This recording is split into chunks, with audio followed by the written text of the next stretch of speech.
Hello, everyone. Welcome to JSP Ambiance Luxury. My name is Jenny.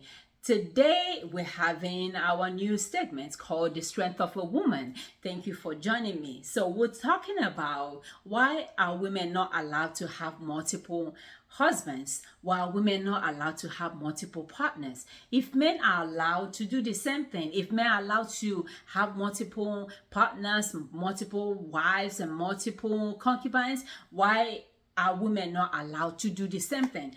So I will take our clue from the Bible. In Genesis chapter 1, the Bible said the earth was without form and void, and God, did what he did and created the world and created the universe. And he created man, and he says it's not good for a man to be alone, and he created a woman. He created Adam and he created Eve. He created the animals. He created male and female. He created all the plants, and he never created Adams and Eve. He never created Eve's and Adam. He created Adam singular, and he created Eve singular. So I was reading an article that says that the reason why in the Bible days, the reason why men were ended up with so many women was because men were going to war, and a lot of them didn't come back from war. So those women that their husbands didn't come back from war were supposed to remarry, because women are supposed to be protected, women were supposed to be loved, and women were supposed to be guided, and women were supposed to be shepherded around. So men found themselves in an island full of women, and these men are like, whoo, hoo, hoo, hoo, hoo. I'm the king. I need to take all these women and have them all to myself. So my question is, if men can have all these women all to themselves, why can't a woman have all these men to herself? Why am I not allowed to have all these handsome men all to myself? Why are men held to at a different standard and women at a different standard? Shouldn't everything be balanced? Shouldn't we have the same standard? Because it's the same blood that flows in all. So I'm from a polygamous family, multiple mothers, multiple women, and for the fact that a man has so many wives doesn't mean that he is capable to make the wealth, to make the money go round. Usually is to your tent, O Israel, to your tent, O mother. You have your children, you take care of your children. You see to it that your children become whatever they want to become in life. The job of the man is to put the children in there, and the job of the woman is to take care of the children, raise your children up. So even though I came from a married home, it still felt like it was a single home raised by a woman, because the father was there, but the father wasn't financially involved, because the woman was the one doing everything that she could do to give the children the best things in life. So now that things has evened out, now things has balanced out, why are we still having multiple relationships? Why are men still having multiple women? Why are men still cheating? If men are cheating, why can't women cheat? Why can't, because I know if a woman cheats, then she's been called some names. She's been laid down as a prostitute. She's been laid down as some worthless human being. But if a man does something like that, he's okay. The society allows a man to do to an extent to do whatever he wants to do. A man cannot stand the thought of his girlfriend being looked at. But a man, if women are fighting over a man, I think some men, they derive pleasure from it, that women are fighting over him. I did that in my past life. I'm not doing that in my present and in my future. So there's a story that was run, it was on the news 2 weeks ago, if I'm not mistaken, of a Nigerian lady. She was told her husband went out to the mall to go buy stuff to shopping with his girlfriend. So the rumor has it that the wife was home, and somebody, I think a neighbor also, told the wife that, oh, your husband is at so place shopping with his girlfriend. You know what the woman did? She went into her car, drove to wherever the husband and the girlfriend were, and when the girlfriend and the husband saw her, they ran into their car and they started driving. The woman started driving after them. She lost control of her car. She drove herself into a ditch, and that was how she died. Guess what the husband did? He came out from his car. Oh my wife, I shouldn't have done you, oh my wife. But guess what? She's already dead. She was already dead. She left behind 3 boys. Sometimes I ask myself this question: does it worth it fighting over somebody? Because somebody who is going to do right by you will stand and do right by you. Somebody who is not going to do right by you, you can give him all. You can be the most beautiful woman in the world. You can be the most tallest woman. You can be the most shortest woman. You can be the most fattest woman. You can be the most slimmest woman. If somebody wanna cheat on you, they're gonna cheat on you. It doesn't matter what you do, and you can lay your hands, you can lay your legs, you can pray and fast. If whatever they want to do, you can't stop them. My thing is not stopping them, but you having control of yourself. Now you having control of your life. Now the woman is gone. Probably he's gonna end up, mourning the wife, and end up marrying the girlfriend for the children to be raised by the girlfriend. We shouldn't give up ourselves like that. We should have some self-esteem, self-worth. I remember one of my associates some times ago, she, we were talking, and she said, oh, she's going to the husband's job to go check on the husband. I said, why? She said, oh, because at his lunch, he always go out with his girlfriend to go eat. So I want to check on him and see what he's doing. I told her, I said, it doesn't worth it. I said, you're going to die of high blood pressure. What I need you to do right now is to shave off some of your hair, cut off some of your hair, go to the salon. If you want to braid your hair, braid your hair. I said, do something with your hair, do something with your look. Don't, keep going to look at a man. He's going to do what he's going to do. Guess what? She listened to me. A few weeks later, the husband ended up in his girlfriend's house, and his new girlfriend came over. He didn't know that the two girls, they know themselves. Fight broke out, and the police was called.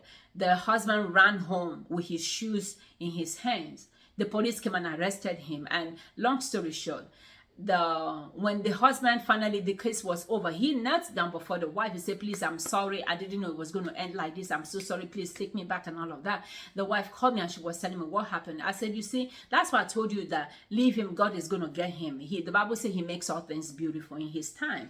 So you don't want to be after somebody. He who wants to do good will do good by you. So I remember another story. I think it was my friend some years back, and he was like, he called me and said, babe, guess what? I said, what? He said, I was at the gas station today, and this lady, she couldn't open her gas tank. She beckoned on me. She said, could you please help me open my gas tank? I said, okay. I went ahead and opened her gas tank, and she was looking so fine. If I'm not with you, I would have taken her phone number. You know what I told him? I said, next time you see the woman, get his phone number. He was like, why?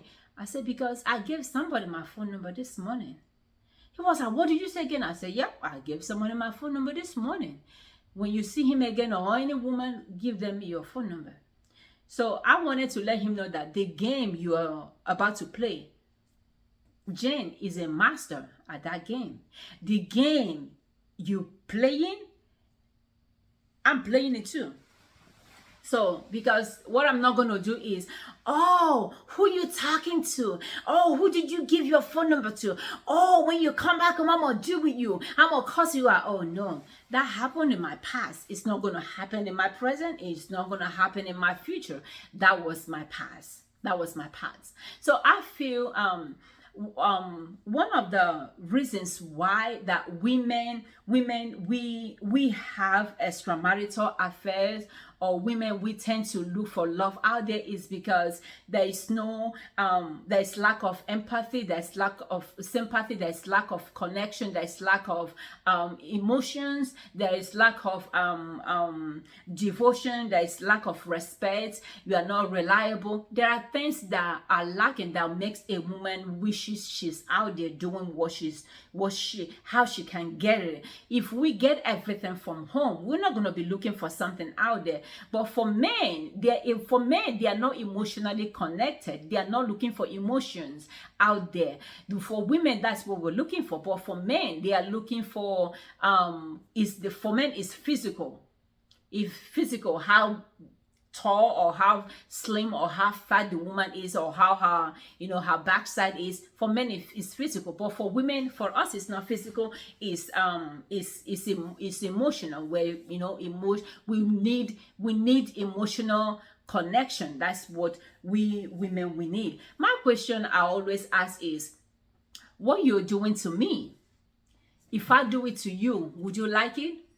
The standard that you're holding, the standard that you are holding me at or on, if I hold you at the same standard, would you like it? I know you're not gonna like it. I know if you're cheating and I wanna cheat on you, I know you're not gonna want me to cheat on you. So why do you cheat and you expect me to be okay with it? You expect me to be fine with it? You expect me to be crying, and you expect me to be begging you for affection?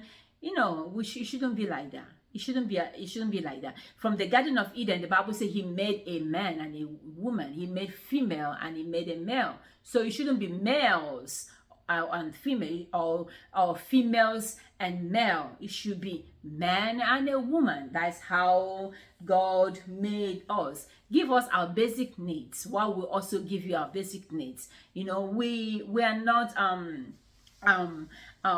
if our basic needs are met, then we behave good. But if our basic needs are not met, then we're out there looking for stuff. We shouldn't have relationship outside. And if that's what you do, if your wife does that, would you like it? I remember a story, a lady who told me that, she said her husband was mean, her husband was evil, and her husband was wicked. But guess what? The husband is on a wheelchair right now, and she's the one taking care of the husband, and she feels good taking care of the husband. I was like, yeah, I'm so happy. Oh, thank you. She said, don't be too happy. She said, Jen, my husband was out there, he was cheating, but I cheated more than he did. He was out there laying up with everything. I was doing the same thing. I was like, okay.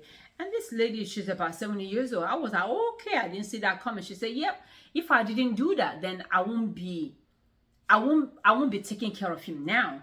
I feel like the reason why I'm taking care of him now and not seeing him is because whatever he was doing, I was a master at doing whatever he was doing. I was on top of my game. So that's why I don't feel bad. That's why I don't feel any kind of way taking care of him, because I felt good.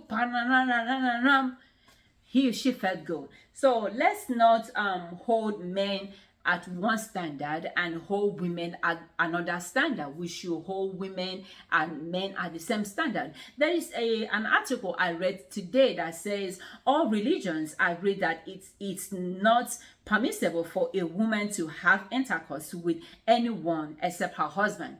It's not permissible in any religion for a woman to have multiple partners or have intercourse with anybody who is not her husband. But on the other, when you flip the coin, it's permissible for a man or for men to have multiple partners. Why? the reason they gave is because they said women are like well, when a woman has multiple, or women are like well or like incubators. When a woman have multiple partners, men keep depositing inside a woman. Means that, one, that if the woman have a baby out of those men, she will not know who the baby belongs to, because she's having multiple partners. And that HIV/AIDS started from women. That's what I read, that HIV/AIDS started from women. So when men keep going into a woman, they keep getting HIV/AIDS that they distribute to other women. So I don't know how truthful that is, but that's what I read an article today. So we shouldn't say a woman shouldn't have multiple partners and a man is allowed or is permitted to do the same thing. Living or staying with your man, if he's cheating, it's all up to you. My job here is not to tell you to stay or to leave. When you are in an ocean, when you are in a sea, when you are in a swimming pool, the water is getting on your neck. When the water is getting on your chin, you will know how to swim out. You're gonna learn. You're gonna instantly. Your instinct is gonna kick in on how to swim out of the ocean. I was in the ocean. I was in an ocean of love, swimming until I was getting drowned. God helped me to swim and swim and swim out. So you know what is good for you. You know what is bad for you. If you want to stay in there, hang in there, and you stay in there because of the whatever, but don't stay in their place because of the children. It has to be that it's working for you. The Bible says, can two walk together except they agree? Because if you say, oh, I'm staying in here for my children until they graduate, you may not know if you're going to be alive to see the children graduate. You might not know if you're going to be alive to see the children get married. So you want to be, it's you that matters here. It's you. The Bible says, behold how good and how pleasant it is for brethren to dwell together in unity. God can only bless what is united. God can only bless what is in oneness, what is in together. That is what God can bless. God cannot bless a house that is divided against itself, cannot stand. God cannot bless what is broken. If this cup is broken, God cannot bless it, and this cup cannot hold any blessing. It cannot hold any water. This cup can only hold water because it's together, it's glued together. So that's my 2 cents advice today. Hang in there, stay in there, make sure it's working for you, because that's my policy, that's my motto in life. Whoever I'm doing, whoever I'm with, it has to be that it's working 75 to 85% of what I envision, of what I want and what I like. And I also expect him to have the same vision that is working for him also. That way God can bless our union and God can bless our oneness. If God cannot bless what is broken and what is divided. So let's not give hold men to a different standard and hold women to a different standard. It should be the same standard. We hold each other. We are accountable. We should love our spouses. We should love our homes. My opinion, it's just my opinion. Men shouldn't have multiple partners and women shouldn't have multiple partners. Because again, in the beginning, God made a man and a woman, male and female. And God bless them and say, be fruitful and multiply and replenish the earth. Until we meet again, ladies, don't forget to like and subscribe to our channel. And our website for our candle is jspambianceluxurycandle.com. And we are working on our Christmas collection. And very soon, drum roll, very soon we're going to be having our soap. We're doing our soap collection. Very soon we're going to be launching that. So stay tuned to our channel. And guess what? Our next topic is a secret. Don't tell nobody. Our next topic is going to be, we shouldn't have multiple partners. Reasons why we should not have multiple partners. Period. There are reasons why we shouldn't have multiple partners. You want to stay tuned to that topic. You want to stay in and hear what I'm going to say about that topic. Yeah, we shouldn't have multiple partners for so many reasons. Until we meet again, ladies, remember the Lord is the strength of a woman. And this is your lady, Jen, signing off. I'll see you next time. Peace.